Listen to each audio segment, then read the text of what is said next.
Whilst of course moving to Spain is a fantastic lifestyle choice, we need to be mindful of the differing fiscal landscapes that exist between here and the UK.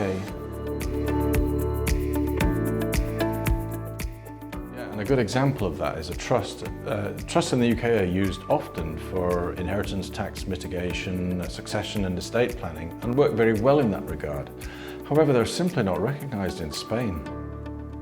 The Spanish take something called a look-through approach, which essentially means that they see the settlor or the owner of the trust as being the actual beneficial owner in terms of a possible tax liability. So we have to take some steps to mitigate this. Yes, it's an important point to bear in mind. There is a rule in Spain called Modelo 720. It's simply a tax-related law that you must declare your overseas worldwide assets if they're over a certain amount in certain categories. Those categories are property, bank accounts and/or investments. If you have cumulatively more than 50,000 euros worth in any of those three categories, then you have to declare on the Modelo 720.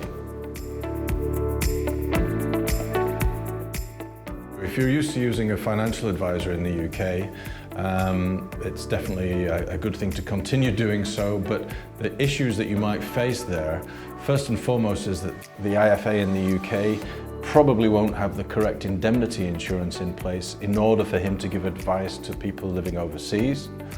Secondly, with the Brexit issue, he may not be able to passport his license and regulation from the UK into the rest of the EU post-Brexit. We, of course, are already in the EU, we're already giving advice in the EU, and it's already regulated in the correct manner. There have been some huge changes have taken place in Europe in terms of the financial services regulation and what particularly trustees of pensions can and can't do, and what due diligence they now need to do on the advisory companies. So for example, we're getting a lot of clients now coming to us who we would term as orphan clients because their original advisor simply doesn't have the new licenses required by the EU in order to give investment advice. We of course do, so that's something that we can be proud of.